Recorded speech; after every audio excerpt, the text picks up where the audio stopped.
السلام عليكم أعزائي المشاهدين. اليوم بدي أقترح عليكم عدة طرق لطوي الجوارب بشكل سريع وأنيق. أغلبية الناس بيتبعوا طريقة الكرة، بيطووا كيف ما كان وبيقلبوا الطرف بشكل بصير عنا الكرة الشهيرة اللي ما في حدا ما عملها بحياته.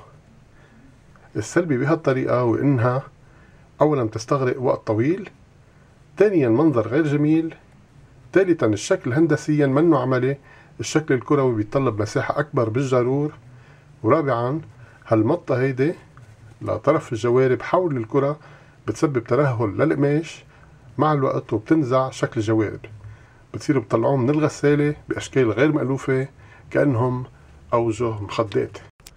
في ناس بيتبعوا طريقة تانية أفضل من طريقة الكرة بس برضو ملبكة، بيمسكوا الجوارب بشكل متوازي، بحطوا كف اليد بهالطريقة، بفوتوا الإصبع وبصيروا يحشوا الطرف باليد التانية بهالشكل هيدا.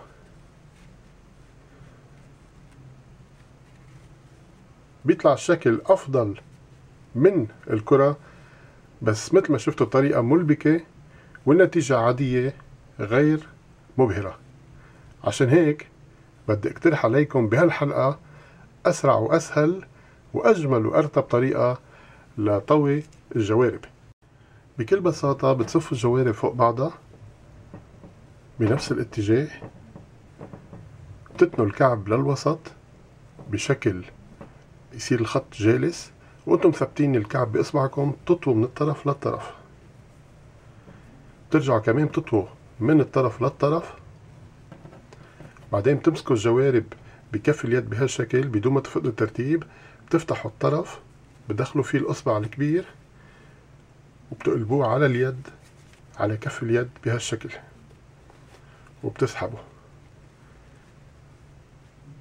بتحصلوا على شكل هندسي مرتب بمكنكم من تكديس الجوارب فوق بعضها بالجارور بشكل أنيق بدون ما تتطلب مساحة كبيرة مثل ما شايفين.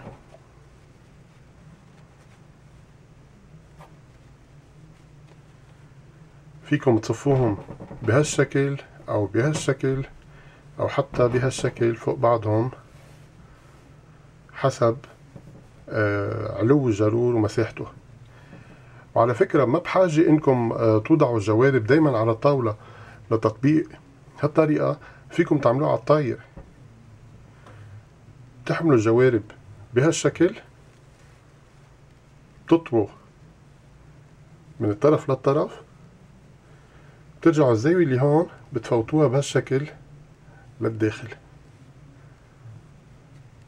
بترجعوا بتطووا من الطرف للطرف، بتفوتوا الإصبع وبتقلبوا على كف اليد. ما بحاجة أبدا لطاولة، فيكم تعملوا الطريقة على الطاير مثل ما شفتوا، تحصلوا على نتيجة مذهلة. بالنسبة لجوارب الرياضة اللي بتجي بكم قصير مثل هيدي، طريقة كمان بسيطة تشبه الطريقة الأولى مع اختلاف بسيط، بتتنوا الطرف الدائري اللي هون بتسقبوه على الطرف الدائري اللي على الكعب هالشكل هيدا، بعدين بتتنوا بشكل الخط اللي هون يسقب على الخط اللي على الكم، بتحطوا الجوارب بكف اليد بهالشكل، بتفوتوا الإصبع وبتقلبوا وبتطووا. وبختام هالحلقة عندي طريقة عملية جدا للأشخاص اللي بيسافروا كتير بيضطروا إنهم يضغطوا أغراضهم حتى تستوعبهم الشنطة.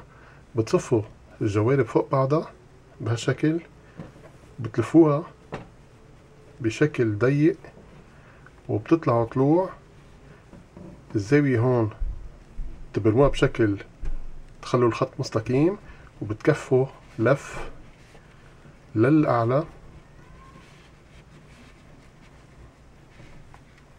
بعدين تفتحوا الكم وبتقلبوه على الجوارب بهالطريقة، بشكل بصير عندكم هالمنظر هيدا.